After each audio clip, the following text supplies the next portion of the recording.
Muy buenas noches. Para los que no me conocen, mi nombre es Nidia Pau Quintero. Soy la directora de este conversatorio Democracia y Libertad que se lleva a cabo en la ciudad de Nueva York. Esta noche tenemos invitado al doctor Gustavo Niño. Va a ser presentado por Sandra Zambrano. Les pido por favor que mantengan los micrófonos apagados y cuando abramos el salón para preguntas, 2 minutos por persona. Les agradezco a todos por estar siempre presentes, pero más a Dios por darnos la oportunidad de participar esta noche. Muchas gracias. Sandra, tienes la palabra. Buenas noches para todos. Doctor Gustavo Niño, es para nosotros un honor que usted haya aceptado la invitación a este conversatorio.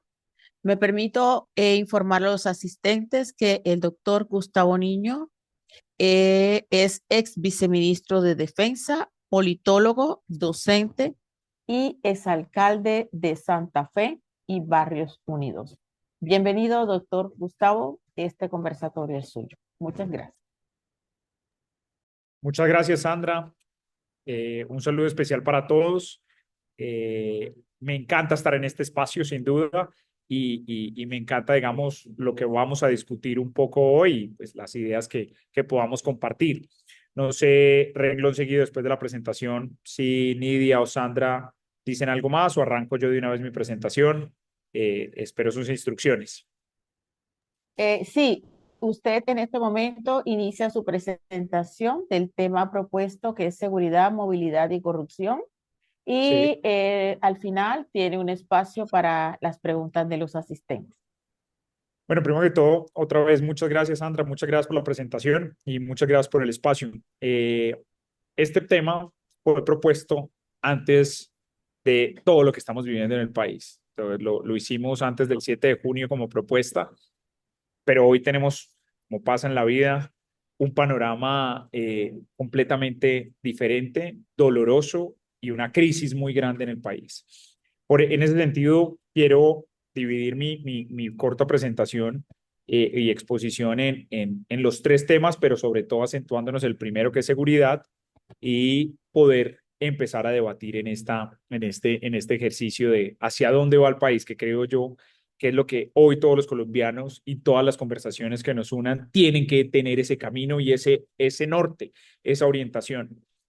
Sin duda, voy a empezar por lo que más nos duele hoy, es lo que le pasó al doctor Miguel Uribe Turbay, porque no fue un hecho fortuito, no fue una situación, no fue que se cayó, no fue que cometió un error, fue un atentado completamente orquestado en donde hoy nos damos cuenta cuando hicimos ese recorrido que estábamos completamente rodeados por 6, 7 personas que querían acabar con la vida de nuestro senador, precandidato presidencial, Miguel Uribe Turbay. Y esta es el llamado a que toda la sociedad esté con los ojos encima, porque estamos devolviéndonos a una época en la cual yo no tengo la más grande memoria, pero sí he leído la historia sobre los asesinatos de líderes políticos que se lanzaban a la presidencia. En este caso, y gracias a Dios, hoy Miguel está luchando por su vida y es la oración que tenemos que tener todos los colombianos para que él esté bien en lo espiritual, pero la consecuencia y la responsabilidad de lo que tenemos que hacer. Entonces, salir de la emoción y de la tristeza que tenemos hacia dónde llevaron a nuestro amigo, a nuestro senador, a nuestro precandidato presidencial, Miguel, pero también a empezar a organizar la indignación que tenemos en nuestro corazón y la preocupación que tenemos en nuestra mente sobre hacia dónde va el país. Y arranco con este tema de seguridad que termina en el siguiente paso después del 7 de junio, ¿qué tenemos que hacer como colombianos? Y lo primero que hay que señalar es la seguridad del país nunca ha sido la mejor, nunca ha sido una plena paz. Hemos contado desde los años 50, 60 específicamente, desde el año 64, con varias guerrillas. En el 64 la guerrilla de las FARC, 67 también el ELN, todas estas guerrillas empezaron a consolidarse y hoy siguen vigentes. Hoy, aunque hay un proceso de paz firmado en La Habana en el 2016, hoy están más presentes las disidencias de las FARC, el ELN.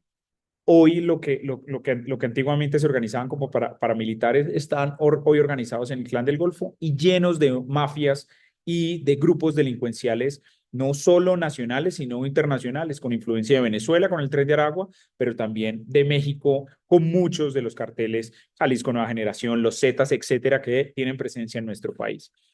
Pero más allá de esa diferencia, donde Colombia nunca ha tenido un día completo de paz, hoy vivimos, y desde que llegó el presidente Petro, digamos, uno de los momentos más críticos de recrudecimiento de la violencia. El presidente Petro recibió el homicidio en 25 homicidios por cada 100.000 habitantes. Hace un par de meses dijo que estaba igual, pero es porque cambió la policía la metodología de evaluar los homicidios y en ese sentido están maquillando muchas de las cifras que no tenemos acceso a esa información, no solo en seguridad, sino en educación, en empleo, también en vivienda. Entonces, lo que estamos viviendo en seguridad es ese recrudecimiento de la violencia con un factor adicional y es que en los años anteriores, en las décadas anteriores, especialmente en el siglo XX, pues supuestamente había un interés político, un interés de cambiar de participación política, de que eran los excluidos. Hoy están en el gobierno, hoy tienen curules en el Congreso y hoy, digamos, tienen una apuesta y tienen una presencia institucional muy favorable hacia ellos. Pero lo que está pasando desde el 7 de agosto del 2022 es que estos grupos han encontrado un beneplácito, una mano extendida, una zanahoria, cero garrote, pero mucho beneplácito por parte del gobierno nacional. Y vemos cómo las disidencias de las FARC empezaron a consolidarse mucho más en el territorio. No significa que cuando nosotros estuvimos en el gobierno con el presidente Duque no existiera, porque Mordisco rechazó el acuerdo de la paz, el acuerdo de la paz se vuelve disidencia desde el 2016, faltándole 2 años al presidente Santos. Y se consolidó durante esos años y creció durante nuestro gobierno con Duque también, pero al final estaba arrinconado porque la pelea con Gentil Duarte, nosotros intervinimos ahí, digamos, como Ministerio de Defensa y pudimos neutralizar a Gentil Duarte. Entonces, ¿qué pasó acá? Esas disidencias de las FARC que se denominan Estado Mayor Central de los Frentes General, empezó a consolidarse muchísimo más en este gobierno, a ampliar su territorio, a ampliar su número de hombres y aprovechó ese proceso de paz mal diseñado desde la concepción por el presidente Petro y le cogió ventaja y empezó a crecer. Tanto así que la solución que hace el gobierno Petro, primero Rojas como consejero y después Oti Patiño, es dividir. Vemos que este gobierno organizó a las disidencias de las FARC y las organizó dividiendo el territorio. Entonces, si ustedes se dan cuenta, hacia el suroccidente y hacia el sur del país tiene presencia el Estado Mayor Central con Mordisco, pero a partir también en el sur del país, pero desde Guaviare y Caquetá hacia arriba, Magdalena Medio, Chocó, Bajo Cauca Antioqueño también, y especialmente Norte de Santander, encontramos una nueva disidencia que es una decisión del Estado Mayor Central, que es el Estado Mayor de Bloques y Frentes. Esa liderada por Calarcá. ¿Por qué por Calarcá? Porque a Calarcá le dieron la mano extendida para que tener más ceses al fuego y él prometió que iba a hacer la paz. De hecho, recientemente mandó una carta señalando también que quiere hacer la paz y que quiere avanzar.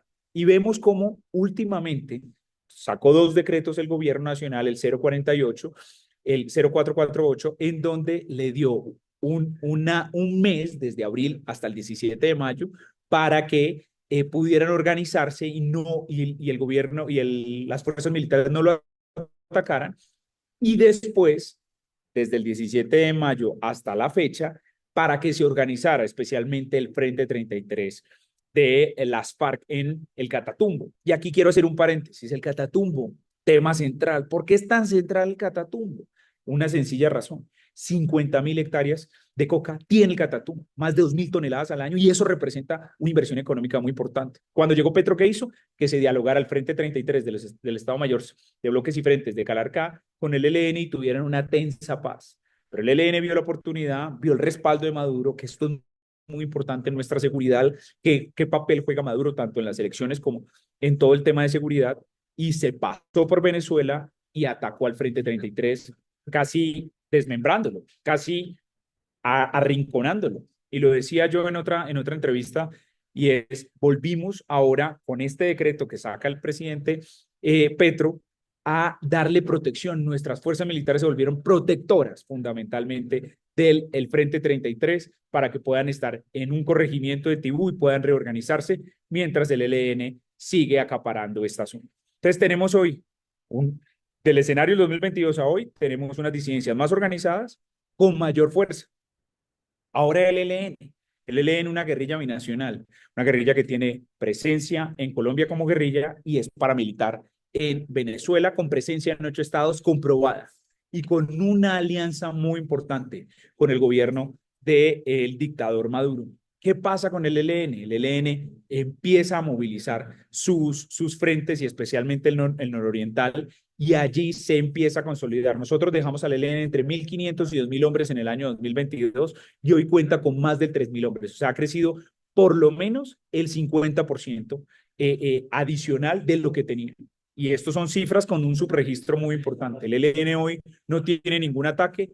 El gobierno nacional le apostó a su proceso de paz y los apoyó para que pudieran tener claramente, digamos, no apoyó con el sesgo de beneficiarlo, pero sí con esa inoperancia y con esa inacción los benefició a tal grado que hoy tienen gran parte del Catatumbo bajo su control. Y esa es la situación, digamos, más lamentable en seguridad.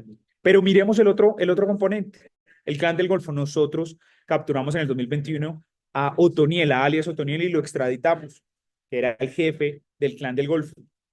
Hoy el Clan del Golfo es de todos el que más ha crecido, es el que más presencia tiene, tanto en la costa atlántica como en la costa pacífica, y se intentó meter al Catatumbo para controlar ese corredor, pero fue sacado por el ELN y las disidencias de las FARC en un pacto que se realiza.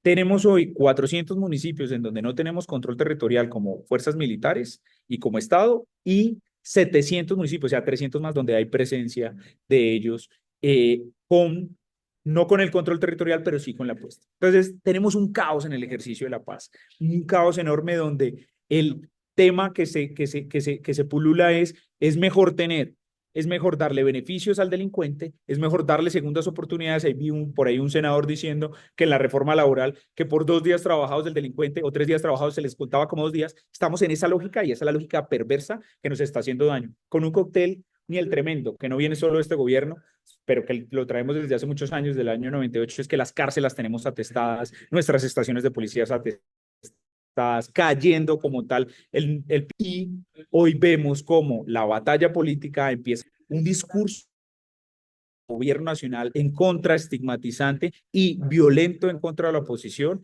cómo puede ser instrumentalizado para ser muy riguroso en esto y cómo puede generar el odio para que puedan atentar contra la vida de un precandidato que ha sido coherente en esta tarea y que ha sido fundamental en la oposición. Hoy la tesis es que el costeño depende del Churco y el Churco está enlazado con Ecuador, y que ese enlace lo tienen bandas de Ecuador que sin duda tienen conexión con las disidencias de las FARC, con el ELN, porque Ecuador se volvió el punto central de discusión o de concentración para sacar la droga también por esta zona. Aquí tenemos 2 zonas. Colombia saca droga, pero una la pasa por Venezuela y otra la pasa por Ecuador. Y aquí es donde viene la incógnita. Llevamos 11 días y no sabemos quién es el autor intelectual, quién está detrás. Nadie ha sido capaz de señalar quién puede estar detrás del intento de magnicidio contra Miguel Uribe, que nos alarma completamente. En ese escenario, el paso a seguir para hablar de los otros 2 temas que tenemos hoy, y es el paso a seguir es ¿cuál? 1, unidad completa. Si no se une la oposición y los demócratas, los partidos, la ciudadanía, que eso lo está logrando hoy Miguel, con oración, mostrando toda la oposición que había hecho y sobre todo mostrando el odio que había generado el presidente Petro en contra de él, no solo del Centro Democrático, sino en contra de él como persona natural, señalándolo de que había que borrar a estos senadores, etcétera, etcétera, hablándolos de nazi, etcétera, pero para llegar a lo técnico el camino tiene que ser, sin duda, esa unidad Y nuestra esperanza, nuestra única esperanza en seguridad es el soporte que pueden tener nuestras fuerzas militares, porque la diferencia con Venezuela solamente es que Petro no tiene esa ascendencia en nuestras fuerzas militares, por eso intenta coger a un general que hoy lo siento manipulado, que hoy lo siento amarrado, para poder hablar, para poder tratar de controlar unas fuerzas que son las que han garantizado la democracia. Eso en materia de seguridad. Ahora hablemos de las ciudades. Las ciudades hoy tienen las tasas de homicidio más altas que tiene el país. Bogotá, a la fecha, al 31 de mayo, tiene 18% más de homicidio. Más de 1.200 homicidios hubo en la ciudad de Bogotá en el año 2024. Esa cifra no la teníamos desde el año 2016. Y es porque el microtráfico, como estamos nadando en coca, estamos superando las 300.000 hectáreas, el microtráfico se está tomando las ciudades y la guerra territorial está aumentando el sicariato, que es lo que más explica el homicidio. Hoy hay que señalar lo que de los 1.200 homicidios que tuvo Bogotá el año pasado, casi el 45% son sicariatos, lo que intentaron hacer con Miguel Uribe. Por eso vemos que es la olla, funciona como un outsourcing, el grupo armado organizado, ELN, disidencias de las FARC y Clan del Golfo, contratan y subcontratan y operativizan a grupos delincuenciales organizados que son los que les venden la droga y donde acceden y instrumentalizan a los jóvenes con una ley paupérrima que tenemos nosotros, que es la 1098 del Código de Infancia y Adolescencia, donde tenemos grandes retos, porque es importante que si usted tiene la capacidad de asesinar, tiene la capacidad de responder legalmente y no como estamos viendo en este caso con el sicario que intentó hacer el magnicidio de Miguel Uribe. Esta es la situación en seguridad y ustedes lo ven no solo en Bogotá, en Cali, en Barranquilla, en Cartagena, el homicidio está disparado. Por eso nadie cree en las cifras hoy de homicidio que nos presenta la DIJÍN y que nos presenta la Policía Nacional.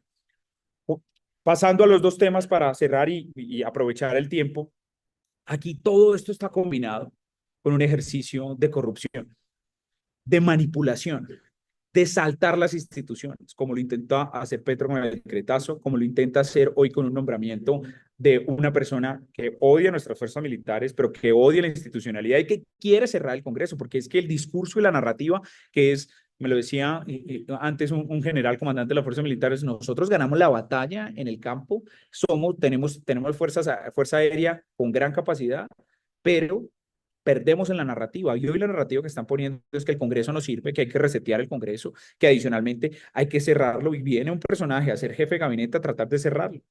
Personaje que estuvo en la entidad donde más hubo corrupción y donde hoy más hay corrupción. Petro ha aumentado el puesto político, la burocracia política, tanto en sus entidades hay una militancia completa. Esa militancia de bodegueros ahora tienen más esquema que nuestra oposición. Vuelvo y quiero resaltarlo. Ministros como Juan Carlos Pinzón, como Diego Molano, hoy no tienen esquema de seguridad.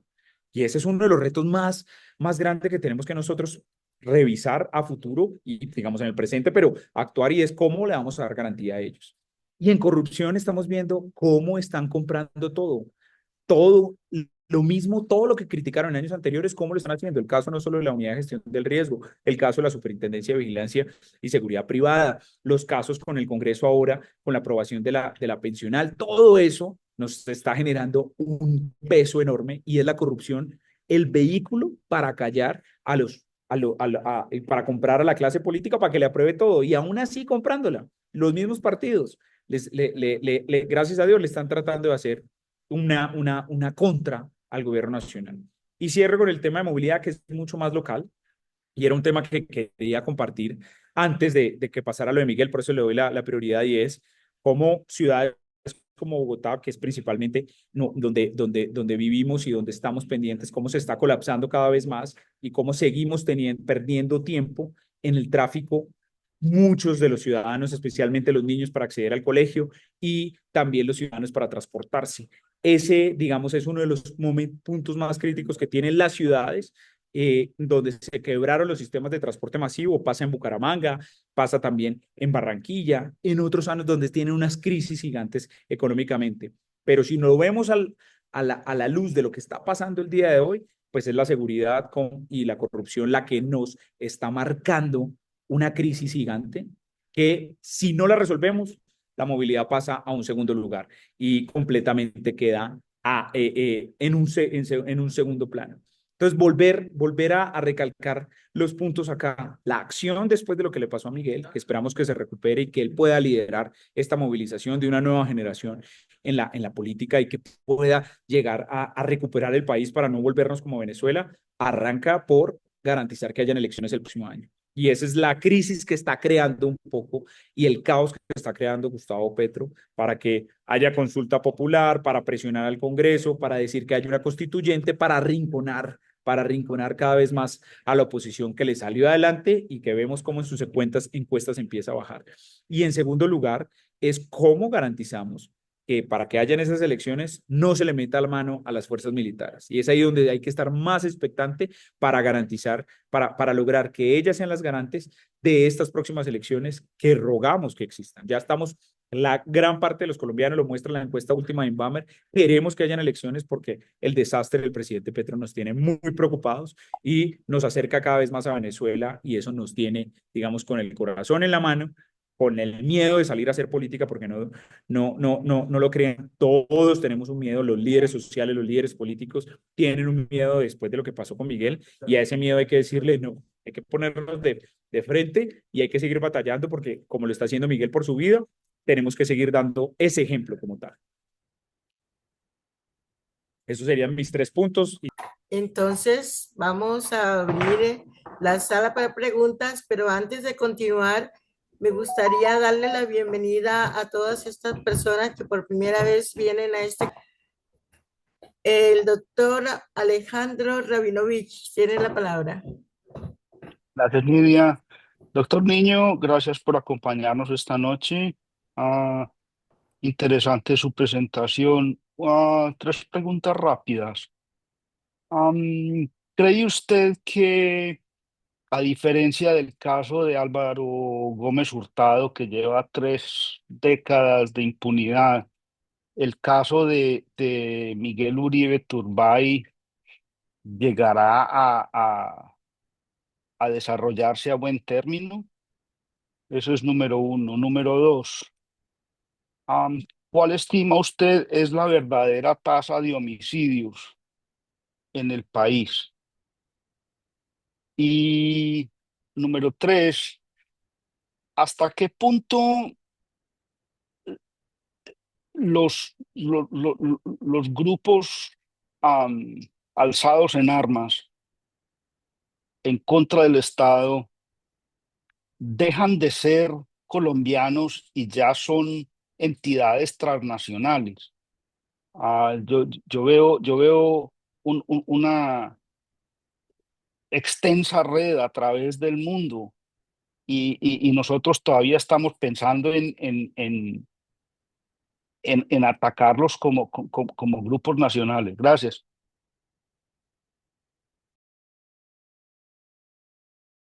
Perfecto, respondo una a una o todas, no, una a una, ¿cierto? Para generar mayor dinamismo. Pues primero que todo, muchas gracias por las preguntas, Alexander Rabinovich. Bueno, el caso de Miguel no puede ser, tiene que ser esclarecido y esa es una labor no solamente del Estado, sino también de nosotros, de su equipo, y la tenemos que buscar. Hoy llevamos 11 días sin tener una pista real. La única pista real es, o el único indicio es que tenemos, es lo que sale diciendo el presidente, que viene relacionado con el asesinato del candidato presidencial de Ecuador, Francisco, que se me escapa el apellido, y que es con el Villavicencio. churco, Villavicencio, Francisco Villavicencio. La verdad es la siguiente, son muy pocos los grupos que tienen capacidad urbana para orquestar lo que orquestaron, ¿sí? Y que lo han mostrado en el pasado, porque para leer el presente lo primero que uno tiene que revisar es quién ha hecho esto en el pasado.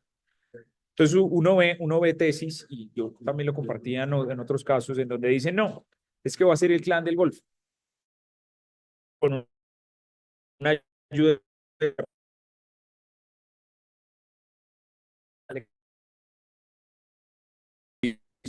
El clan del Golfo en unos años, hace unos años, digamos, ha demostrado que no ha tenido ninguna injerencia de presencia o de intentos de mensajes políticos, ¿sí? De hecho, ni siquiera está en diálogo, está en una ley de sometimiento, está buscando sometimiento. Ellos quisieron tener un diálogo de paz, pero el gobierno nacional no lo quiso hacer. Entonces salen otras tesis y dicen, no, pongámoslo, es la propia derecha. La propia derecha fue la que intentó hacer eso. Entonces, listo, ¿hace cuánto esto no pasa? ¿Quién tiene esa capacidad? ¿Quién tiene esa capacidad militar? ¿Quién? Que lo identifique. No, que el clan del Golfo es la derecha. Vuelvo a mi argumento para poderlo señalar. Los que tienen capacidad en Bogotá, realmente que lo han mostrado, y lo han mostrado con atentados, que han puesto panfletos, que tienen esa capacidad, son dos, las FARC y el ELN. Principalmente el ELN, que es el que más se ha consolidado en grupos urbanos, varios grupos, MRP, camilistas, etcétera, etcétera, que han tenido y que, por ejemplo, pusieron la bomba en el Andino. Eso es una acción con capacidad militar y con fuerza. Ahora esto es una olla, fue de una olla. ¿Cómo se organizó y cómo lo tienen? Para mí está en esos dos actores. Listo. Entonces ahora entra un nuevo elemento, es Ecuador. ¿Quién tiene relación con Ecuador? Pues las dos. Las dos le venden a grupos armados organizados también que hay en Ecuador y que tienen alianzas allá.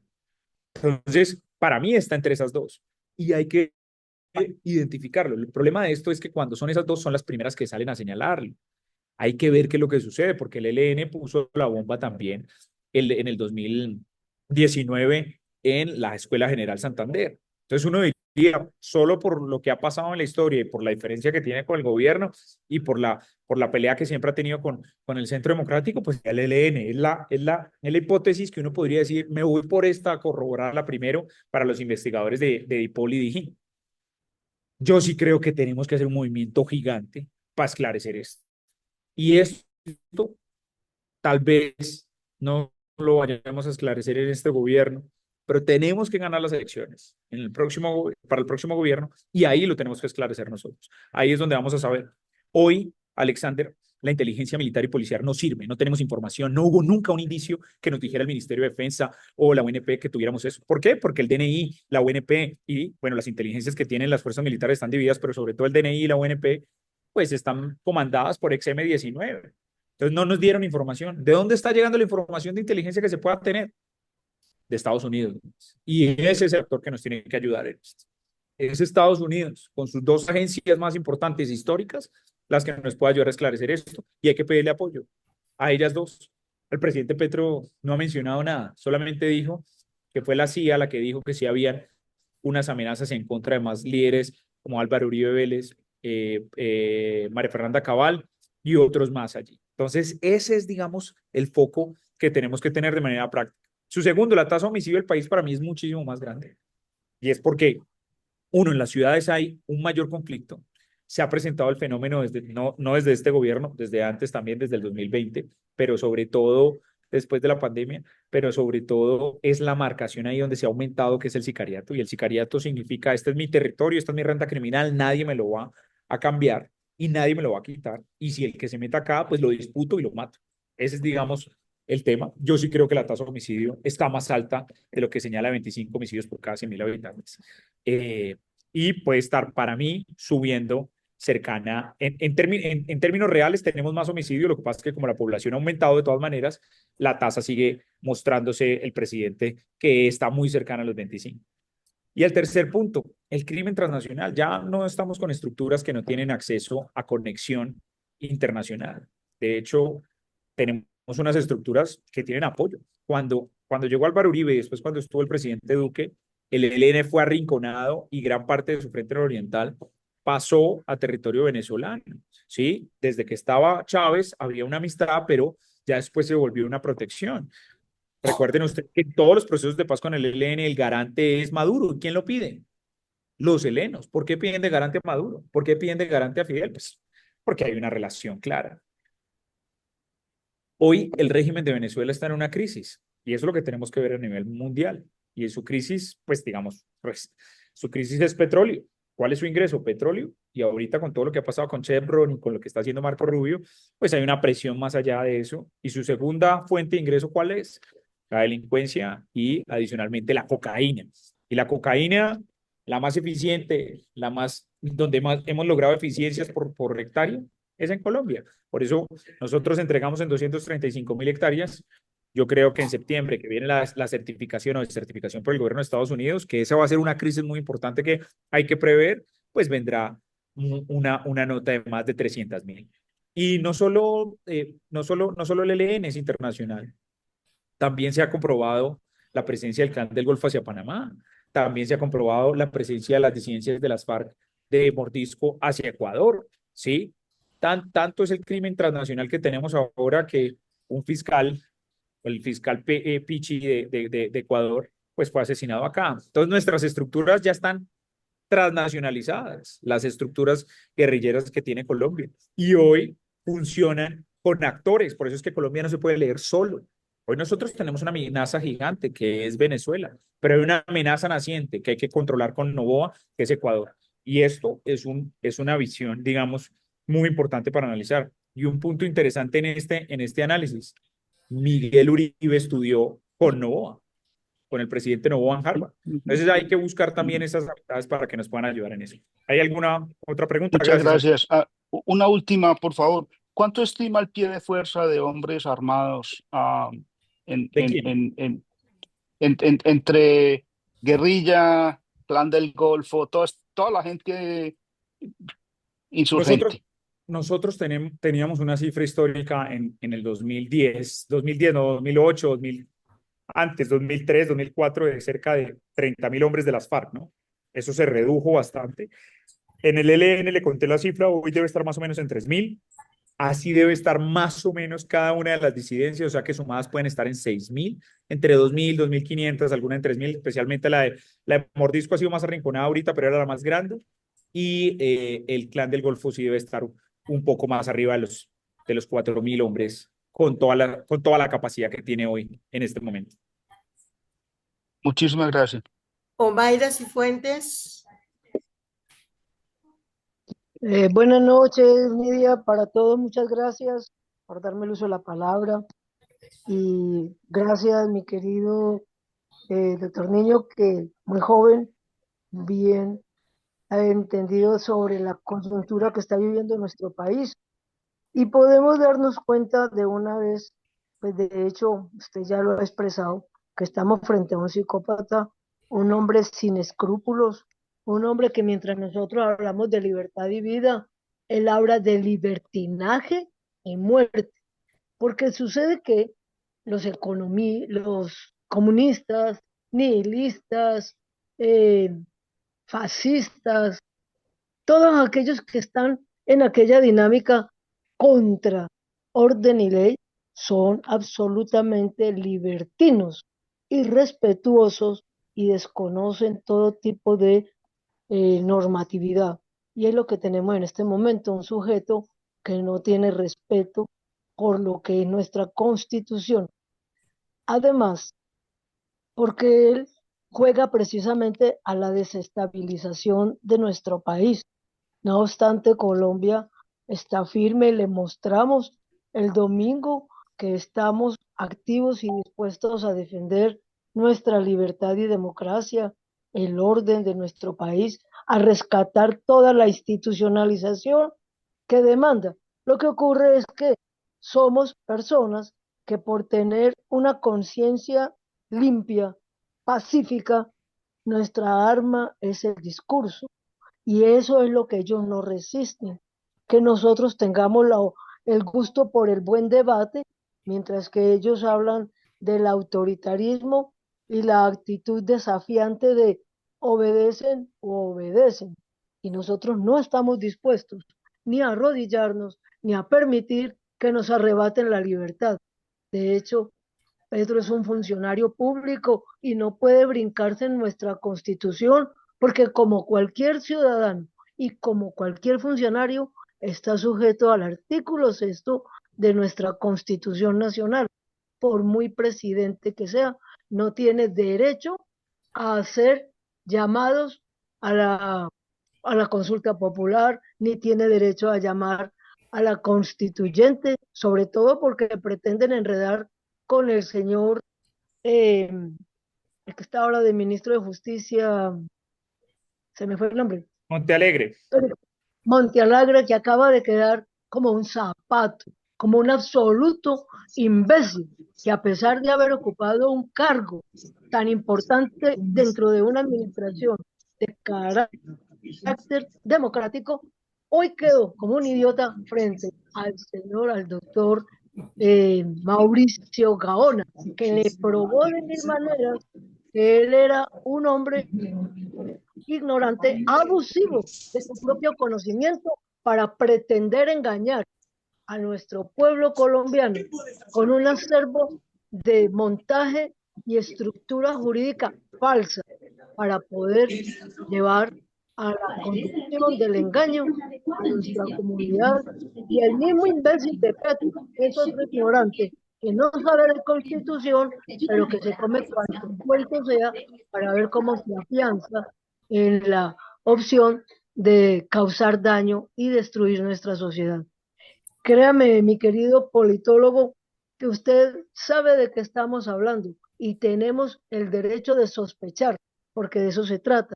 Si le hicieron un daño tan grande a nuestro amigo, a nuestro personaje que tiene una juventud maravillosa, un proyecto de vida que se lo han querido arrebatar y como están también amenazando en este momento a Iván Duque y a todos los que estamos decididos a enfrentar a este sujeto, ¿por qué estaba él en Ecuador? Sospechoso muy, y yo creo que tiene mucho que ver con la suerte de Miguel Uribe Turbay. Oremos por su salud, oremos por su recuperación, oremos por la libertad, la vida, el orden y la patria y defensa de nuestra familia. Viva Colombia, vivamos todos los que estamos aquí en posición de defender nuestra patria. Muchas gracias. Gracias a ti, Omaira, y de acuerdo contigo, lo que viene no es solo quedarnos a lamentar y a criticar al presidente, sino cuál es la acción y cuáles son los pasos que vamos a tener para hacer una oposición efectiva y sobre todo una transición de poder y que hayan elecciones. ¿Alguien más? Luz Gómez. Luz Gómez. Sí, señora. Buenas noches, viceministro. Buenas noches. Gracias Luz, por ¿cómo el estás? conversatorio. Gracias. Mira, tengo dos preguntas. La primera es de seguridad. Quería saber si nosotros como país tenemos el pie de fuerza militar suficiente para resistir una embatida que haga Gustavo Petro intentando tomar por la fuerza, en definitiva, el país como una tiranía. Sabemos que él cuenta con grupos delincuenciales variados, los que ya tú mencionaste, más todas las milicias urbanas, más todo. Mi primera pregunta es esa: si nosotros como fuerza militar activa y reconocida tenemos la suficiente cantidad de hombres para eso, para defendernos. Y la otra pregunta es sobre democracia. ¿Qué tan viable es esa sugerencia que se hizo sobre citar un referendo para poder pedir la destitución del presidente? Gracias. Perfecto, Luz, mil gracias por las preguntas. Un abrazo especial para ti. Primero, nosotros tenemos hoy en Colombia, o teníamos a registro del 2022, 23, también estaba ese número, cerca de 400.000 hombres, ¿sí?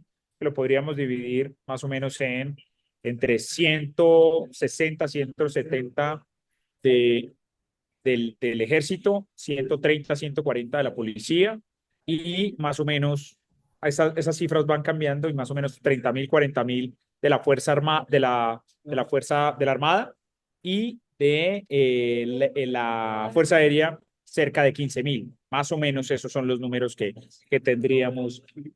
La situación es la siguiente. El escenario hipotético más complicado es que estos grupos armados organizados generen mucha presión e impidan que hayan elecciones. Pero con el pie de fuerza que tenemos, aunque está muy debilitado, se ha reducido en el año 2024, que las cifras no son tan públicas, pero vemos los planes de reclutamiento que tiene ejército y policía y que no han sido exitosos completamente. Aquí la situación es que los grupos armados que tienen presencia en esos 700 municipios podrían jugar en impedir que hayan esas elecciones y hacerle el juego al presidente para que el presidente aplace las elecciones. Ese es el mayor riesgo que tenemos, que hoy yo no lo puedo tasar en que sea muy alto, pero tampoco puedo decir que es bajo, ¿sí? Es el riesgo que yo veo y es hay que garantizar la transición de poder y eso es lo que tendríamos que tener de manera clara. Para nuestras fuerzas militares, la ascendencia con el presidente Petro, porque uno escucha a los generales, uno escucha a los coroneles, a los tenientes coroneles y a los mayores, pues no tienen una cercanía ni ideológica ni tampoco de apoyo al presidente Petro. Ellos son muy institucionales y eso hay que mantenerlo y protegerlos. Por eso hay que proteger mucho a nuestras fuerzas militares para que puedan haber esas elecciones. Respecto al segundo punto sobre democracia, aquí hay un tema muy importante y es, si nosotros buscamos revocar al presidente Petro, el proceso de revocatoria se demora más, tiene más lentitud y ya estaríamos en elecciones y le daríamos la posibilidad que él se vuelva y se victimice, porque lo que mejor sabe hacer él es jugar en el caos y victimizarse. Aquí mi posición y mi sugerencia es salir a demostrar cada uno de los errores y cada uno de los actos de corrupción y actos de sedición que el propio presidente ha hecho en contra de la Constitución para quedarse en el poder y para concentrar todo el poder, como el decretazo, como también lo que quiere hacer con la constituyente. Por eso la narrativa no tiene que ser tumbarlo, sino dejarlo que termine y garantizar las elecciones. Si nosotros tenemos narrativa tumbar al presidente, legalmente nos demoramos mucho más tiempo en un referendo y le damos la posibilidad que haya campaña, que es lo que él quiere, que haya platica. Quería 800.000 millones de pesos para tener consulta popular para que él pueda gastarlos y adicionalmente llevar a sus candidatos al Congreso y llevar a su candidato a la presidencia. Eso es lo que hay que evitarlo completamente, salir a las elecciones y demostrarle a la gente todo, porque él tiene un desgaste ya lo vimos en las encuestas, en las encuestas de favorabilidad, tiene 29% de favorabilidad. Estoy seguro que va a seguir bajando con todo lo que está haciendo y esto nos va a permitir cambiar la narrativa. Mire, lo más importante que tenemos hoy es que la narrativa es que Petro ha incitado la violencia. No quiero decir que Petro fue el que hizo el atentado, pero él ha incitado la violencia en contra de la oposición y esa oposición está vulnerable porque le ha quitado esquemas de seguridad y adicionalmente lo ha dejado al vaivén para que los grupos armados organizados criminales lo ataquen como pasó con Miguel. Eso lo tiene la gente en la mente y esa narrativa de un presidente que no le da garantías a la oposición es la que tiene que llevarnos como cresta para llegar a las elecciones y poder ganar las elecciones. Eso es lo que tenemos que hacer. De resto, no podemos hacer nada más sino dar esa batalla, porque si lo victimizamos, como pasó cuando el procurador Alejandro Ordóñez lo destituyó, lo vamos a dejar como una víctima en la historia y adicionalmente va a tratar de, como víctima, pobrecito, tratar de poner su siguiente gobierno o tratar de quedarse con excusas. Y esa es la tarea. Estoy seguro que el mayor temor que tiene Petro no es solo su legado, sino que muchos de sus ministros, cuando cambie el gobierno, terminarán en la cárcel. Y hasta él. Perfecto. Gracias. Cuenta con nosotros para esa batalla. Gracias a ti, Luz. César Cárdenas. Buenas noches, Gustavo. Qué gusto escucharte y ver un muchacho tan joven como tú, tan buen orador y tan claro en tu exposición. Al hacer un seguimiento de tu carrera, Gustavo, tuviste unos extraordinarios resultados en tu gestión como viceministro de Defensa. ¿Tú has pensado ser electo candidato de algo? Y ahora, si llegaras a tener la valentía de ser candidato por elección a algún cargo, con lo sucedido con Miguel, que muy bien lo expusiste tú, que tú estabas con él ese día, estabas a 2-3 metros de él ese día, ¿sí? ¿No te produce temor, Miguel? Gustavo, muchas gracias. Primero que todo, gracias, César. Un abrazo grande y gracias por la pregunta. Lo que todos tenemos en este momento, y creo que es el sentimiento de todos los colombianos, es temor, ¿sí? Y es temor del qué va a pasar. Algunos, los que somos padres, tenemos temor de qué va a pasar con el país para nuestros hijos. Los que son más jóvenes tienen un temor de qué va a pasar con mi futuro, si me quedo o no me quedo en el país, si mejor me voy, qué hago, el mundo está convulsionado, vemos guerras ya muy, muy fuertes en dos partes del mundo. Y vemos que Colombia, con lo de Miguel, retrocedió, echó para atrás, echamos para atrás. Y ese es uno de los temas que uno dice, pues el temor existe. Pero aquí hay dos caminos. Y uno tiene que cumplir el propósito de su vida y es, si el propósito de la vida de uno es poder servirle al país en algo, tiene que hacerlo. Y ese temor tiene que ser utilizado no como miedo que te aleje, sino como miedo que te haga estar mucho más alerta y mucho más pendiente, como en una manada para defender a tu familia y para poder sacar adelante este país. Y yo te digo una cosa, yo sueño con que pueda vivir yo en este país, que mis hijas crezcan en este país y que mis hijas puedan tener su familia en este país. Ese es mi sueño.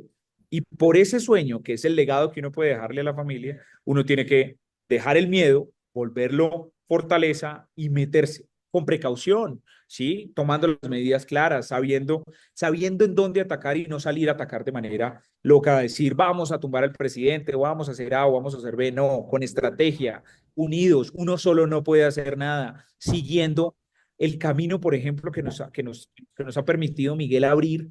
Es un camino muy importante y soñamos y creemos que Miguel va a poder volver a abrir ese camino. Y ese camino lo tenemos que impulsar. A Miguel no lo podemos dejar solo. Y no podemos dejar solo a su familia. Y no podemos dejar solo, sobre todo, a lo que él propone. Y en términos electorales, yo creo que entra eso. Yo no soy un obstinado con el ejercicio de que yo tenga que ser elegido. Pero tampoco, también digo creo que uno no puede cerrarse a las opciones. A mí me parecería muy interesante poder aportar lo que conozco, lo poco, también aprender para el país. Y creo que es el momento de asumir el reto y decir, listo, vamos a impulsar nuestro nombre, miremos qué sale de esto, quiénes pueden ir a jugar, por ejemplo, en el Centro Democrático, que son el equipo y que son donde siento yo representada mis ideas y entrar a participar en eso para defender este país. Pero si no es en el Congreso, por ejemplo, en la Cámara de Representantes por Bogotá, tiene que seguir siendo en otro espacio. Y ese no es un ejercicio donde yo diga, no, no es solo ahí. De hecho, yo he participado y he apoyado mucho al gobierno y al país desde lo ejecutivo. Esa es mi experiencia más fuerte. Pero siento que hoy, más que lo ejecutivo, más que ejecutar, que es la experiencia que he tenido, es tener voz y construir esa narrativa para que no nos destruyan la narrativa y engañen al pueblo, como lo están engañándolo con la reforma laboral, creen que van a generar más empleo y realmente lo que va a hacer es que muchos empresarios, yo también soy empresario, pues estamos preocupados por cuánto nos va a costar, si nos va a dar utilidad o no esto, y muchos van a decir, y sobre todo los micro y pequeños, pues no van a tener camino para poder emprender. Y con esta situación de seguridad, pues muchos de ellos van a decir, no, prefiero mejor quedarme quieto, hacer lo mínimo para no arriesgar, que es lo que están pensando los colombianos. Esa sería, digamos, la apuesta que yo tengo y es llevar la idea. La idea puede ser el canal a través mío o a través de otro y la apuesta es seguir adelante apoyando este país sin que se pierda, porque si no lo hacemos ahorita, el futuro lo tenemos en el espejo y el espejo es Venezuela. Nos fueron tibios, no lo hicieron bien, no lo hicieron con estrategia y ahí tienen 25 años de dictadura. Prefiero a través tuyo, que te conocemos y ya has dado la talla. Los otros es improvisar y qué tal. No, no, mejor conocidito. Gracias. Gracias, César. Muchas gracias por tu apoyo. Diana, Coronel Jaime Medina. Gracias, señora Nidia. Buenas noches, doctor Niño, y para todos, buen descanso. Termino esta intervención y me retiro por cuestiones de salud. Doctor Niño, considero que la lingüística es una de las herramientas más poderosas utilizadas en esta guerra política por parte de la izquierda. Un problema enorme que hemos vivido a través de la historia es que todos los gobernantes, háganse llamar de derecha o de izquierda, han justificado el derecho a la rebelión en Colombia. Cuando nos ponemos a estudiar el tema a fondo, nos damos cuenta que no está justificado por ningún lado. Pero es que quizá todos aquí en la sala sabemos que es que está justificado porque es un negocio. Los procesos de paz son negocio y dan utilidades a mucha gente, entonces el concepto de patria aquí no está presente. Con absoluto respeto le quiero expresar algo antes de soltar la pregunta. Yo considero que esa narrativa estoy trabajando al respecto para poderla proyectar y poder ayudar a cambiar la conciencia del país, especialmente de quienes ocupen un cargo público, un cargo de liderazgo, porque nosotros mismos les ayudamos. Ellos generan un plan estratégico de narrativa de lingüística aplicada y nosotros les ayudamos. Voy a explicarme.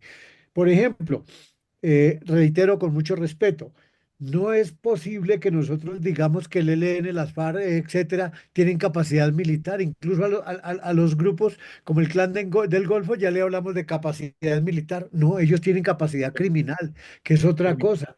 Eh, Bien, pero es que partamos de algo. Por ahí tengo un artículo que estoy que lo suelto, donde todos los gobiernos hablan de estudiar y fortalecer la política criminal. Eso es incorrecto, es la política anticriminal. sí, sí, Ahí sí. partimos mal. Los criminales delinquen, no operan. Son cabecillas, no comandantes, y nosotros les ayudamos con eso. Primera pregunta, ¿cómo hacemos para que un futuro gobierno, que ojalá sea nuestro, sea favorable al país, nos ayude para reducir esa posibilidad? Sé que no se puede cercenar de una vez, pero reduzcamos la posibilidad de tanto proceso de paz. Y si se da, no demos tantas concesiones, porque es que desde el principio los gobiernos eso es, y ellos aprovechan, tengamos claro algo. Así como a nivel mundial están algunas entidades y naciones dispuestas a desaparecer a Israel y lo dicen con claridad. En Colombia también el propósito de ellos es la toma del poder. Ellos no dicen que un poquito, que un pedacito. ¿Cómo hacemos para promocionar eso? Y segundo, ¿cómo podemos corregir y fortalecer la narrativa de la derecha en los servidores públicos para no fortalecer la narrativa del enemigo? Gracias, doctor. Gracias, coronel Jaime Medina García. Me encanta lo que señala porque la batalla, las nuevas batallas son lingüísticas y son de narrativa, sobre todo porque las redes sociales son las que están generando tanto unos imaginarios y unos escenarios que no son reales y también unos odios. Pero la narrativa que usted habla de rebelión también, digamos, está conectada con el famoso estatus de beligerancia que el derecho internacional humanitario supuestamente siempre le da a los grupos armados organizados. Pero le quiero contar una cosa, que me encanta el tema de los procesos de paz, porque una de las críticas que yo más tenía sobre el presidente Petro es que él, que tanto se ha ufanado sobre el tema de procesos de paz, nunca los estudió y cometió los mismos errores que se cometieron en los anteriores procesos de paz, ¿sí?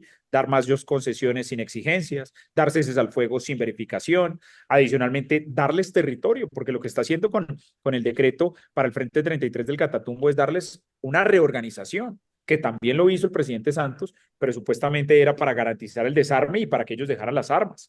En algunas cosas fue exitoso y en otras cosas sin duda fue un desastre. ¿Qué sucede específicamente con esto, con lo que ha pasado con Petro? Que la narrativa de la paz se voltea. Y la gente hoy dice, venga, pero ¿cuál paz? ¿Cuál es el proceso de paz? Y lo que estamos haciendo es que se crezcan estos grupos armados organizados. Y lo que estamos dándonos cuenta es que a ellos no les interesa la beligerancia, porque la beligerancia tiene ese carácter político de llegar al Estado para poder participar. No les interesa ese estatus, sino que se volvieron grupos criminales completamente que les interesa esas rentas criminales y esa mafia. Lo vemos hoy. Ese comando central del ELN, ¿qué es? Nada, un par de, con todo el respeto, pero pues son criminales, pero un par de viejitos que no tienen mando ya sobre su estructura. Nada. Y lo que tenemos es unos mandos medios que son jóvenes, que vienen de una nueva generación que les interesa la plata. No más si tienen una alianza con Venezuela puntualmente. Eso es lo que vemos. Y eso lo veíamos nosotros antes y lo veían ustedes, pero los colombianos no lo veían. No decían, no, es que el proceso de paz, es que la paz es que la paz es tan bonita hablarla, pero la paz nos está costando la vida, nos está costando la seguridad y nos está costando la posibilidad de crecer y de vivir, de tener una prosperidad, de tener un bienestar. Entonces, el próximo gobierno, si lo jugamos bien, si hacemos una unión muy bien con la oposición, se une muy bien, si dejamos los egos al lado, si pensamos en el país, por eso el personalismo no puede caber y en la anterior pregunta yo lo decía, ese personalismo no puede existir porque lo que nos interesa es que el gobierno próximo sea un gobierno demócrata, que sea un gobierno republicano, que sea un gobierno que defienda a nuestras fuerzas militares y con esa defensa es que podemos garantizar que la nueva narrativa no va a ser la paz y no va a ser procesos de paz. La nueva narrativa que tenemos que imponer es seguridad. Seguridad de nuestro territorio, nuestra soberanía. Vamos a tener un enemigo muy claro que es Venezuela, en donde va a resguardarse todos los grupos armados organizados, especialmente el ELN y las FARC. Y ahí es donde nosotros tenemos que garantizar qué vamos a hacer para que las fuerzas militares crezcan lo suficiente y puedan realmente controlar el territorio. Si no lo hacemos así, no vamos a avanzar. Estoy seguro que el tema de procesos de paz, el que proponga un proceso de paz en la campaña no va a ser el ganador.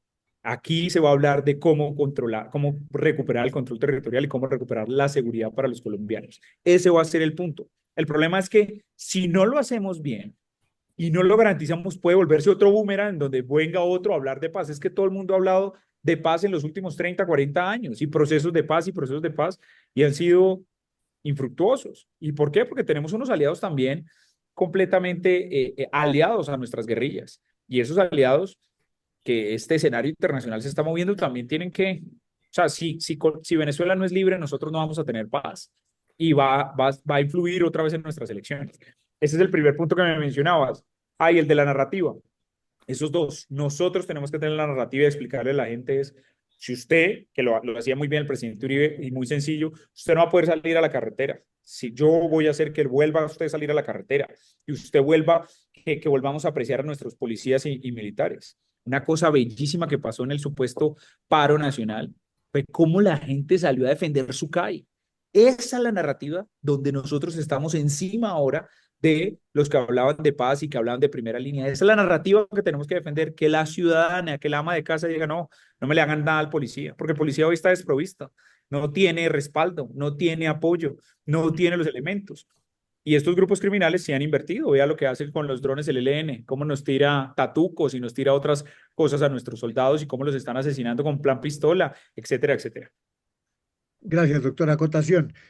Yo pienso respetuosamente que una de las cosas que debemos destruir, entre comillas, es el concepto de que Petro no sabe gobernar, que está haciendo lo mal. No, él tiene el concepto completo y cada cosa que hace va en pro de destruir el país, el sistema, en todo sentido, el sistema integral del país, político, económico, social, etcétera, para instaurar su concepto.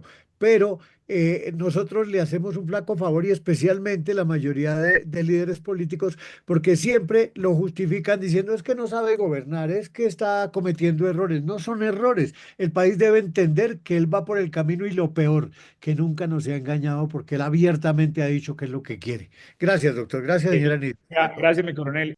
Diana Telles Pérez. Nidia Muñoz, muchas gracias. Buenas noches a todos. Doctor Niño, buenas noches. Desde la orilla de la civilidad y hace 17 años miembro activo de la Fuerza Pública, Coronel. sí, doctor Niño, tengo que recordar, emular en esta noche, en esta interesante noche y grandiosa noche para este aciago momento que atraviesa la patria, justamente remembrar el año 2002 al año 2010, el ejercicio democrático del presidente Uribe en sus dos periodos y la única vez que Colombia ha tenido normativamente una expedición de política de seguridad democrática, con dos planes gruesos, vectores, inclusive no solamente como usted lo dice, doctor Niño, nacionales, sino transnacionales, que fue el Plan Patriota y la cooperación internacional a través del mejor ejercicio y revitalización de Plan Colombia.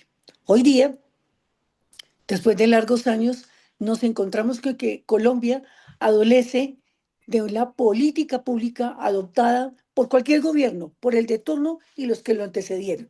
Solamente tenemos unas estrategias diseñadas para conseguir la paz total, suscrita y adoptada por la Ley 2272, que no ha sido efectiva, que no ha sido operativa, que no ha cumplido sus propósitos y que se ha enmarcado sencillamente en facilitar unas negociaciones para poder incorporar la operatividad delictiva de las disidencias de negociaciones, como usted lo acaba de mencionar, inocuas, sin efecto, sin proyecto, sin desarrollo y por consiguiente sin resultado.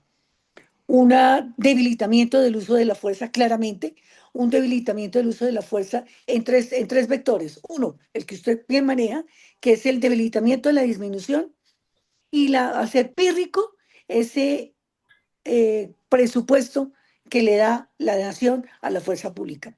En segundo lugar, desmotivar, desactivar esos procesos de incorporación y selección, dejando la incorporación a la fuerza pública como procesos, excúseme la palabra, lo está diciendo un soldado de la patria, como si fuesen residuales, como si la decisión hoy para Colombia ser soldado o ser policía fuera residual. Nunca va a ser residual, jamás puede ser residual. Debe ser honorífica, debe generar gloria, apasionamiento, patriotismo y no residual como es hoy.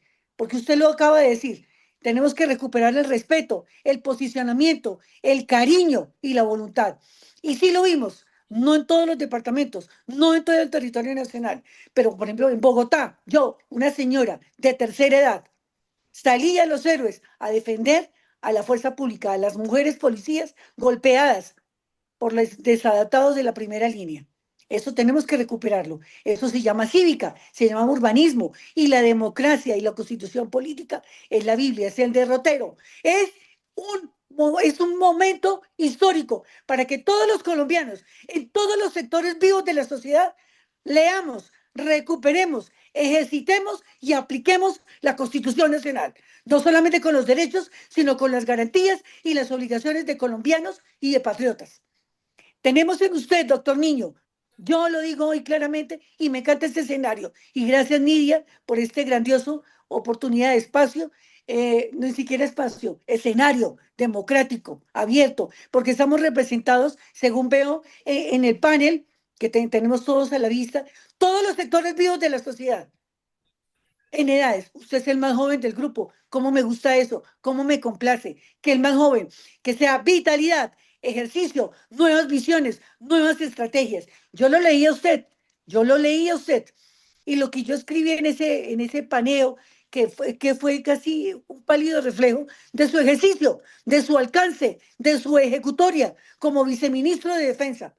Usted ya lo decía, siendo viceministro de Defensa, la necesidad de volver a generar para Colombia una política de seguridad democrática, para recuperar el desvigilamiento institucional, para recuperar y trazar verdaderamente un proyecto para las negociaciones y desmovilización del ELN, para recuperar esa capacidad estratégica. Acuérdese, doctor Niño, que en este gobierno se desmontaron los equipamientos operativos más importantes, ¿sí?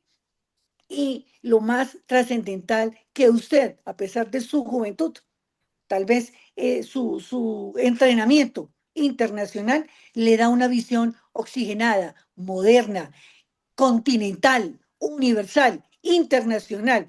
Me encanta cómo usted se refiere a la necesidad que Colombia en materia de seguridad nacional se incorpore a la trazabilidad del crimen transnacional. Usted lo ha dicho en 2 ocasiones.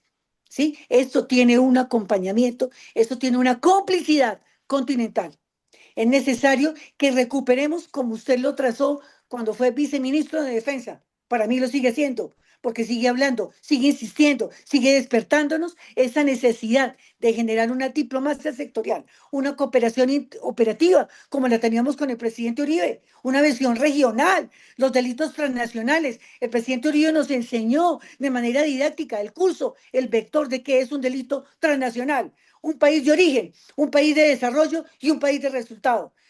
Fomentar, aumentar, fortalecer las capacidades con los organismos que hoy Colombia, en virtud de los acuerdos, de los tratados y de los convenios que tenemos aún suscritos, a pesar de este hecatombe que tenemos en la democracia presente, seguimos siendo miembros de la OTAN. Solo tenemos que darle un guiño, no solamente a los Estados Unidos, a Israel, sino a la Unión Europea, que tenemos la firme convicción que necesitamos recuperar esa diplomacia continental, internacional, sectorial, para recuperar esa cooperación operativa, para hacernos más fuertes, más sólidos, transnacionales, continentales, universales. Visión regional, la seguridad está atropellándonos a todo el continente. El riesgo es continental, no es nacional. Muchas gracias, doctor Niño. Un soldado de la patria lo acaba de saludar y lo acaba de reconocer. Cuente con nosotros, cuente. Represento o hago parte, como se lo mencioné a usted, del grupo de las señoras de Acoro. las que fuimos oficiales y las que hoy somos las viudas, víctimas del conflicto. Mujeres, hoy ciudadanas de a pie, señoras, pensantes, preocupadas, valientes, valientes, soldados de la patria, doctor Niño, ¿qué ordena? Buenas noches a todos. Lidia, muchas gracias. Mi Gracias. coronel, mi coronel, muchas gracias por sus palabras. Me honra muchísimo que usted esté en este espacio, pero adicionalmente me honra su carrera en este ejercicio y su experiencia. Su experiencia es vital para orientar hacia dónde tiene que ir el país. Es que eso es lo que necesitamos.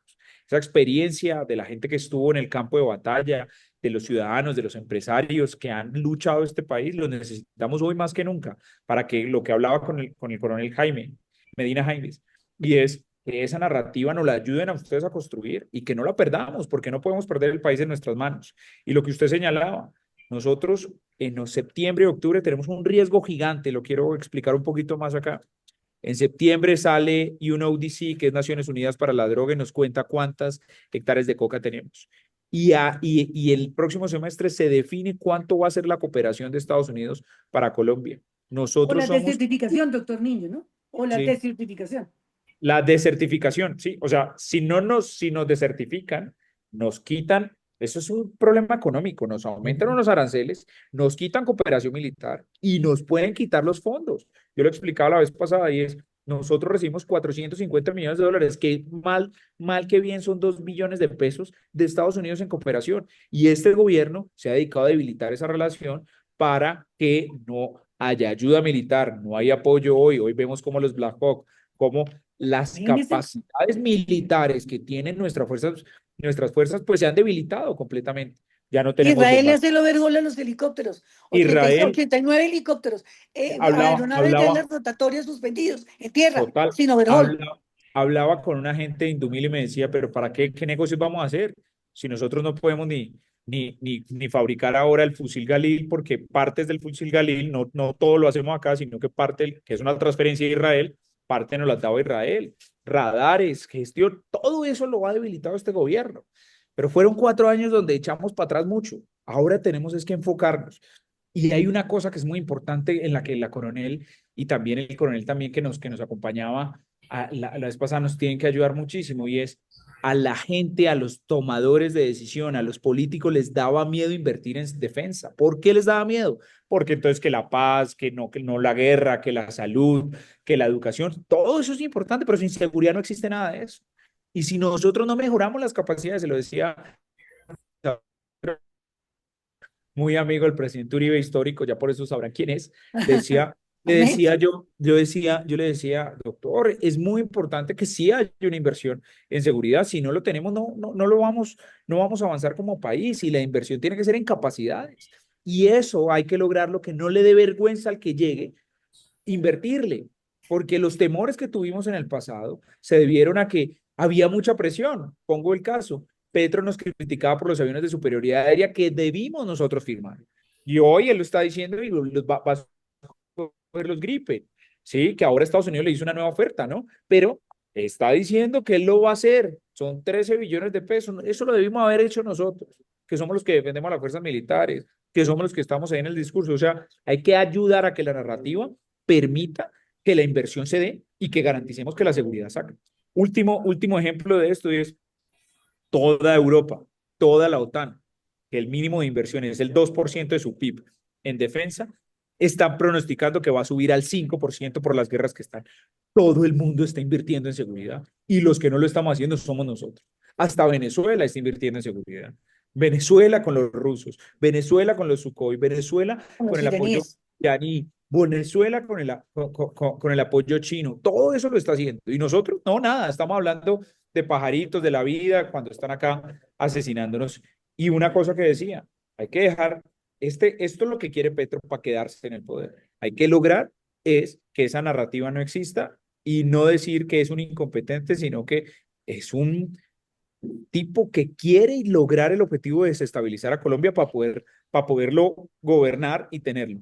En el pueblo, la explicación que hacía hoy Mauricio Gabón es excelente. Decía que lo popular no es lo nacional, porque lo popular, la consulta popular no es la asamblea popular, no es la Asamblea Nacional Constituyente, porque lo popular solo señala una parte de la población. La nacional es donde estamos todos. No sé quién Cuente más con o... nosotros, doctor, Ah, para actualizar esa gracias, mi política coronel. de seguridad democrática, incorporar los nuevos actores y las nuevas dinámicas que atentan y ponen en vilo la democracia colombiana. Gracias, mi coronel. Gracias por su experiencia y gracias por su apoyo. Señor de los ejércitos, los bendiga. Buenas noches, viceministro. ¿Cómo está? Un placer tenerlo por acá. Buenas noches, señor Homero. ¿Y qué grado tuvo? Porque lo veo como veterano. Teniente coronel del ejército, Fuerzas Especiales. A mi coronel Rodríguez, Homero Sí, Rodríguez. ¿Cómo sí, se señor. encuentra? Bien, muchas gracias. Pues me parece supremamente importante lo que usted está diciendo y es la realidad del país. Pero lo primero que en cualquier negocio se necesita es conocer al enemigo. ¿A qué nos estamos enfrentando? Comunismo internacional, tercera internacional, imposición del marxismo-leninismo, la dictadura del proletariado en el mundo, y a eso nos enfrentamos. La guerra cultural, la guerra espiritual, la guerra política en todas sus manifestaciones, como lo dice Jaime. Y aquí hay algo interesante, y es que los comunistas, en su actuar, en su modus operandi, siempre cuando hay alguien en oposición, o lo eliminan como eliminaron a Trotsky, como eliminaron al candidato Villavicencio allá en el Ecuador, lo inhabilitan como lo hicieron con María Corina, o los encarcelan. Esa es una constante. Ahora aquí es preocupante porque estamos volviendo a la época de los 80, donde hay un blanco, un blanco, pero ese blanco no es individual, sino que hay blancos múltiples o blancos alternativos o blancos alternos. Y es como tuvimos asesinato de Galán, de Pizarro, de Antequera, de Jaramillo, y la acción del DAS permitió salvarle la vida a César Gaviria y a Navarro Wolf, porque hay una mastermind que quería desestabilizar el país. Ahora, pues esto que viene con el caso de Miguel, pues es bastante grave y como usted dice, ojalá los organismos internacionales nos ayuden. Porque en Colombia hacen milagros. Una persona que está, que está en un programa de 18 a 24 años como requisito mínimo, de pronto soplan con la varita mágica y se vuelve un niño de primera comunión. Un celular del cual dan mucha información y sacan chat, de pronto se desaparece, como por arte de magia. La situación es complicada, tenemos que estar muy unidos, pero hay que aplicar la Constitución con todas las, que es la carta de navegación. Si no se hace respetar la Constitución, estamos así y ahí, como dicen, en la olla. Miren, en el Perú, Castillo dio un autogolpe y es el Congreso el que lo destituye, las Cortes las que lo juzgan y las fuerzas militares apoyan la institucionalidad. María Corina nos dio un ejemplo de lo que se puede hacer para unir un pueblo y para controlar las urnas.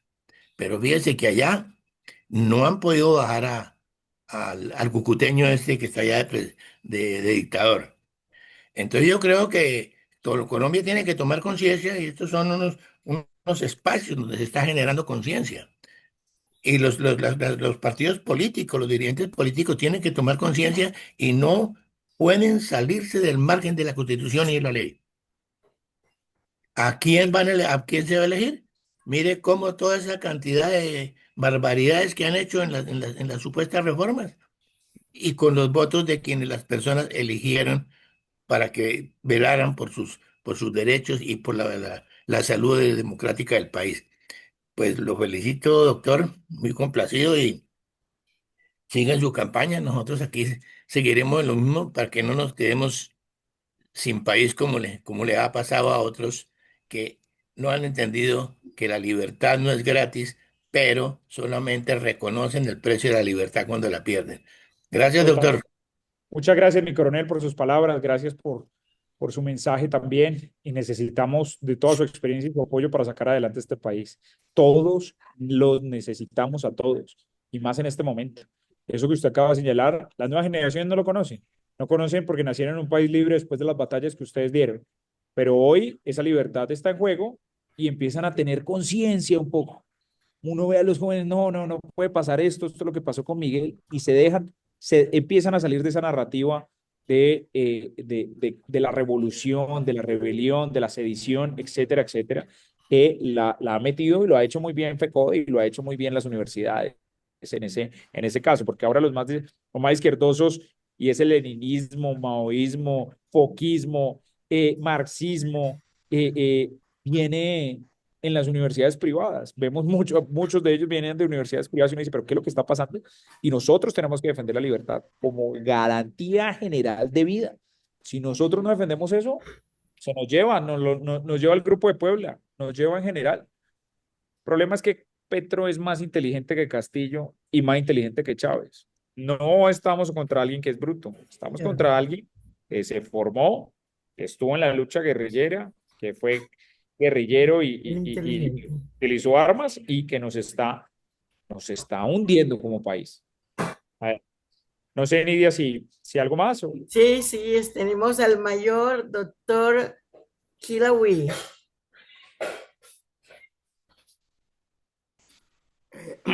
Buenas noches. Gracias, doña Nidia. Usted siempre es tan amable. El mayor Laureano, un saludo especial. Un abrazo, mi doctor Gustavo Niño. Yo tengo algunas observaciones. Aquí el grupo ya me conoce. La primera observación que yo tengo, Gustavo, es que yo soy el médico que le ha hecho el diagnóstico a Petro de psicópata, de paranoide, de narcisista y un mitómano enfermo persistente.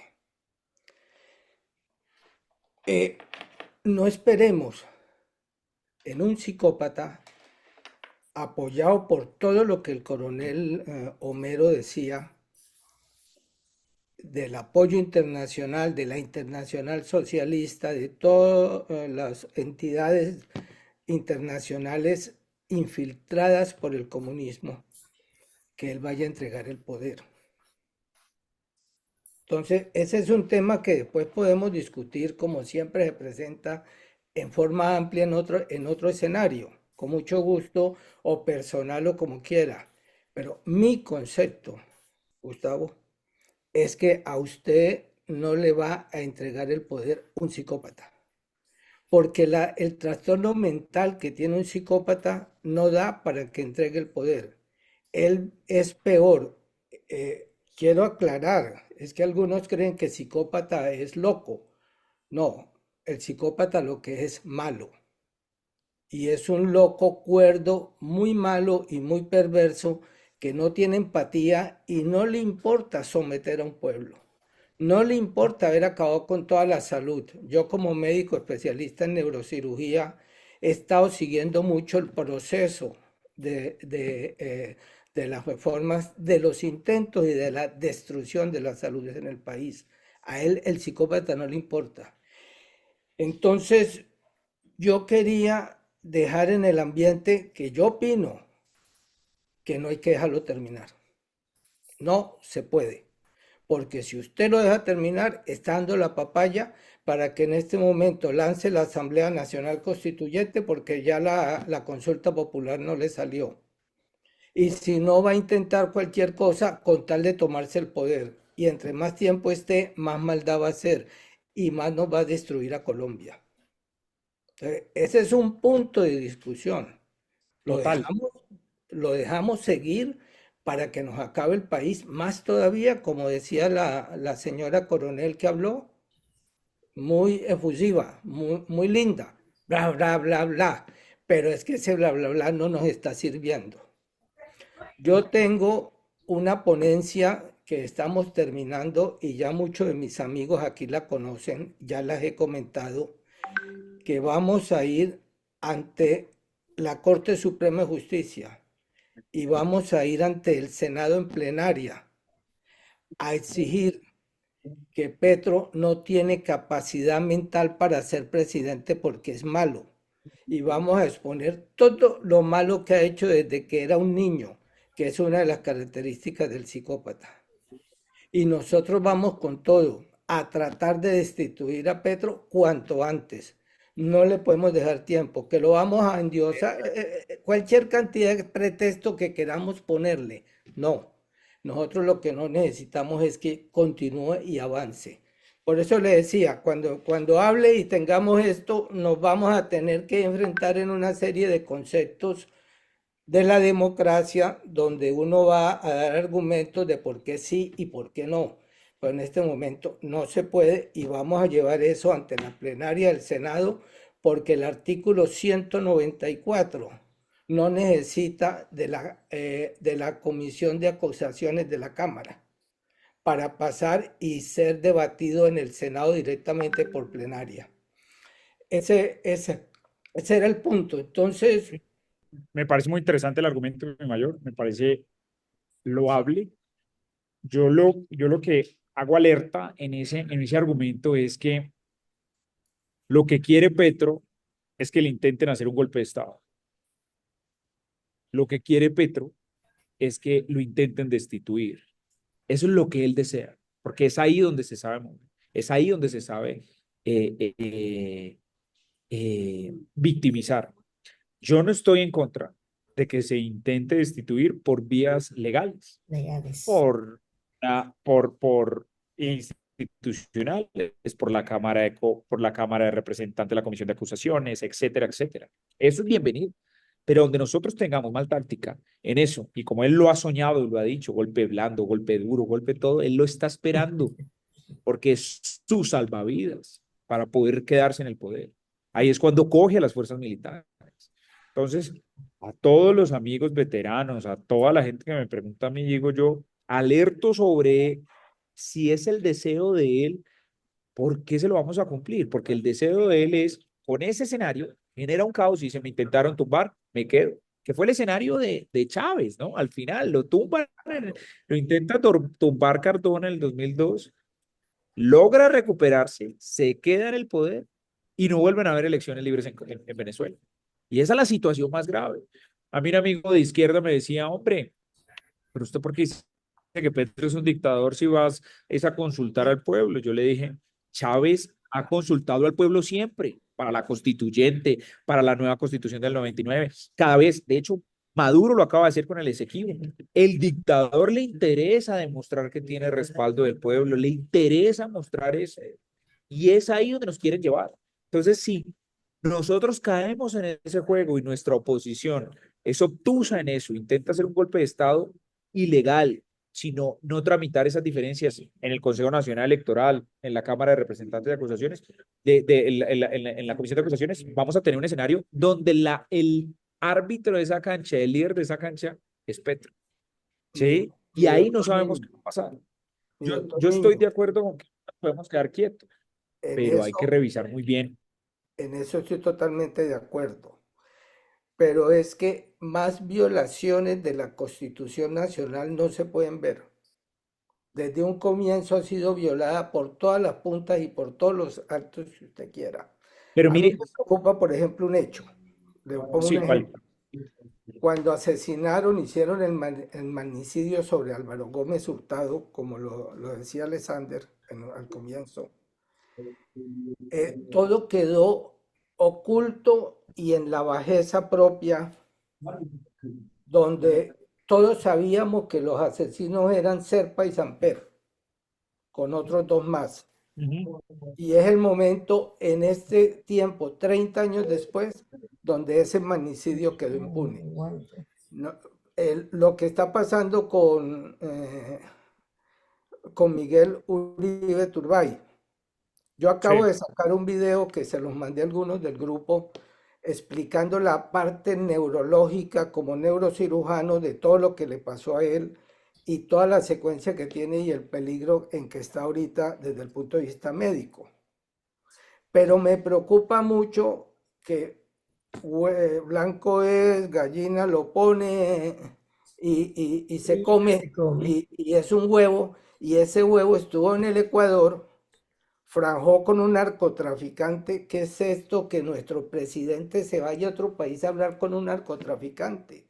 ¿Dónde está la moral y la ética? O sea, a ese punto es que yo voy, que todo se está resquebrajando, nada importa y nadie pone el punto final. Por eso es que estamos intentando ¿qué más verídico que el 109? ¿Qué usted necesita probar del 109, por Total, Dios? Ah, total. sí. Pero Eh, mire, le digo una cosa a mi mayor y doctor, eh, además, qué buena combinación.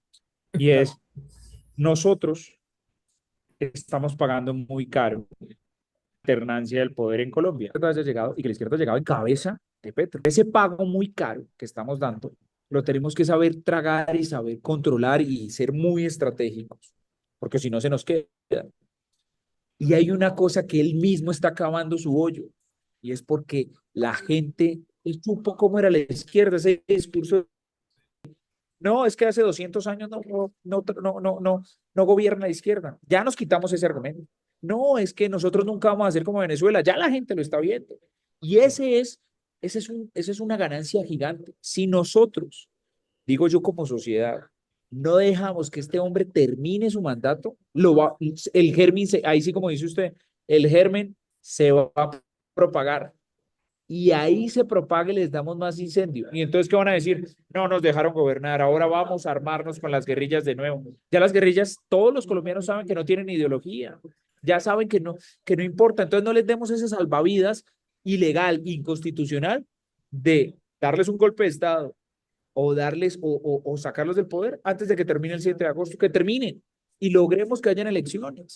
Y eso lo tenemos que enfocar. Yo sé que la que las fuerzas militares, pero tenemos que ser estratégicos en la batalla y la batalla tiene que ir muy, muy bien coordinada, porque si alguno de nosotros se equivoca en la batalla y comete un error que nos cueste la guerra, perdemos la batalla y perdemos la guerra y ganan ellos en narrativa. Hoy ellos no tienen la narrativa, que es lo que más han construido en años, ni en Bogotá ni en el país. Hoy tenemos que garantizar que nuestra narrativa siga creciendo. Mi doctor Niño, hace, Gracias, mi mayor. hace Yo un par de meses yo tenía un poquito de desconfianza, un pocote sobre las fuerzas militares. Hoy lo ratifico y lo confirmo. Yo creo en la institucionalidad de nuestras fuerzas militares y yo creo que sí nos van a defender ante esta agresión que tiene la Constitución Nacional de nuestro país. Hola, Censo, ¿cómo Definitivamente, estás? usted lo acaba de decir muy claro. Hay elecciones en Cuba, hay elecciones en Nicaragua, hay elecciones en Venezuela.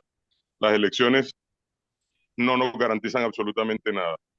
La, el entorno internacional no ha logrado hacer absolutamente nada en Nicaragua, Cuba ni Venezuela. De muchos ministerios y sobre todo el de defensa y el de los militares.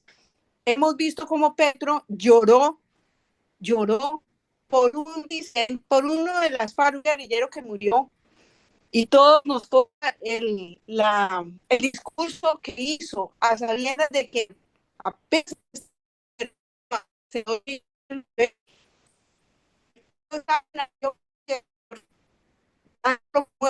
no tan solo eso, sino en sus continuos discursos. Usted me dice, le escuché decir que ya no hay forma de cómo armar un fusil Galil que por esta mala administración de Petro de haberse retirado de Israel. Yo le hago la pregunta, ¿cuántas personas tienen que morir? ¿Cuántas personas tienen que recibir un paso? ¿Cuántas marchas tienen que salir para demostrarle a las instituciones, al Senado, al Congreso, a la Registraduría, Procuraduría, a la Fiscalía, que no le tenemos miedo a esta persona que se quiere quedar en el poder? Elecciones ha habido en todas las dictaduras, elecciones han habido. Algo que quiero sumarle a estas muertes, después de que atentaron matar a Miguel, también en Antioquia, a un concejal, su nombre es, déjame decirle, Juan Camilo Espinosa Vanegas, concejal de San Andrés de Cuerquía en Antioquia, yo vi el video, un minusválido, un señor en silla de ruedas, totalmente torcidito las manitos. ¿Qué tendría? Lo único que tendría es un pensamiento, un ideal, no sé de qué partido era, no me interesa. Pero el que lo asesinó fue otro joven, disidente de las FARC, Hacía 6 meses había llegado de Valle del Cauca ahí a matar a este señor, ahí en Antioquia. Vilmente en una carretera está el video. El señor en su sillita de ruedas, él mismito arrastrándose, y él como si nada le caminó al lado y le disparó a una pulgada. Y ahí lo dejó. Dígame usted, ¿cuántos tienen más que caer para demostrarle a todo el gobierno de Petro que nosotros no podemos ni tenemos miedo? Sáquenlo. Él debilitó las fuerzas militares y él lo que está buscando es dejarnos a nosotros sin quién defendernos, ni cómo defendernos. Y seguiremos con la propuesta y vamos con esa ponencia, porque tenemos las aras, tenemos la herencia y queremos dejarle un país mejor a nuestros hijos y a nuestros nietos. Dígame cuántos. Jacqueline, Muchas gracias. Mil gracias por tu aporte, sin duda, y adicionalmente por tu pregunta. Yo también estoy indignado en que muchos han caído de nuestro lado, de los demócratas, de la gente que quiere hacer las cosas bien, de la legalidad, y que hoy están premiados los ilegales. Hoy estamos premiando como gestores de paz a delincuentes, a guerrilleros, que les quitamos y les cancelamos la extradición a, por ejemplo, al jefe del Comandos del Sur del ELN, que es un narcotraficante, a Araña de Comandos de Frontera de las disidencias de las FARC y el Frente Carolina Martínez. Todos estos delincuentes, es una indignación y la barraca, pero esa indignación viene porque la población colombiana fue engañada de que iba a haber un proceso de paz. Y lastimosamente hoy tenemos, nos dicen las encuestas, 3 de cada 10 colombianos que le creen a este, que no está loco, lo decía aquí mi querido mayor doctor, que es un psicópata, sabe qué es lo que está mal y lo está logrando hacer y nos quiere llevar a ese caos. Yo le quiero compartir que mi análisis es que si lo sacamos antes del puesto, es lo que él busca. Y si él busca eso es porque se quiere quedar. Y la tarea está en que logremos de manera estratégica pasar esta enfermedad, no que se nos reproduzca. Es como un cáncer. Si nosotros no sacamos y estirpamos bien este cáncer, se nos vuelve en un cáncer maligno que se reproduce y nos mata realmente, y nos expulsa. ¿Cuál es la muerte en este caso? El ejemplo de 8 millones de venezolanos expulsados por su país, porque no migran, porque es una expulsión que le hacen, por eso es una migración humanitaria. O migran porque desean estudiar, porque no tienen otra opción. Y ese es nuestro espejo, porque el cáncer lo quisieron estirpar así, y le hicieron un golpe y no lo hicieron bien, y se quedó 25 años. Y eso es lo que nos puede pasar aquí en Colombia. Y eso es lo que tenemos que tener muy claro nosotros, cómo hacerlo. Yo respeto las otras opiniones en eso. Lo único que pido es que lo hagamos sobre la legalidad y que busquemos en la legalidad poder hacerle esa oposición.